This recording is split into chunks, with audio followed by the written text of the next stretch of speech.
చాలా మంది. సో అలాంటి అమృతం రైస్ బ్రాండ్. ఓకే,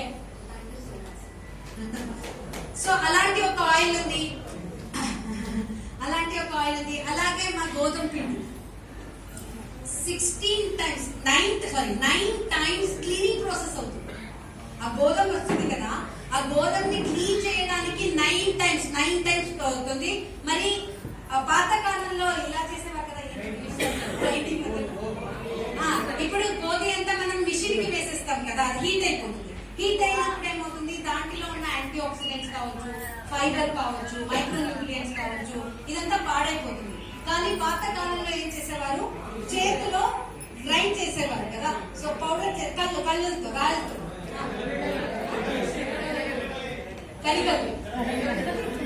చేసిన గోధుమ పిండి ఏ ప్రిజర్వేటివ్ ఉండదు అండ్ హెల్త్ కి చాలా బాగుంటుంది. అండ్ మరి దాల్స్, మన స్పైసెస్, మరి దాల్స్ స్పైసెస్ ఏమున్నాయి, చిల్లీ పౌడర్ ఉన్నాయి, ధనియా పౌడర్ ఉంది, అండ్ టర్మరిక్ పౌడర్ ఉంది, గరం మసాలా పౌడర్ ఉంది.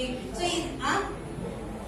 ఇంగవా ఉంది. సో ఇంగవా దట్ ఇస్ డిఫరెంట్. ఈ పౌడర్స్ ఏముంటాయి, ఈ పౌడర్స్ అంతా చేతిలో గ్రైండ్ చేసిండే, అంటే మిషన్ ఉంటాయి, ఎవరు చేతిలో చేయరు. కానీ ప్రాసెస్ పాత కాలంలో చేతిలో చేసేవారు కదా, అలాగే అవుతుంది. మిషన్ గ్రౌండింగ్ అన్నారు. సో మీకు ఆ స్పైసెస్ లో ఉన్న న్యూట్రిషన్ వాల్యూ, ఎందుకంటే స్పైసెస్ మన భోజనం రుచిగా ఉండడానికి మాత్రమే యూజ్ చేసేది కాదు. ఈ స్పైసెస్ వల్ల మీకు కోల్డ్ రాదు, కాఫ్ రాదు, మీ ఇమ్యూనిటీ చాలా బాగుంటుంది.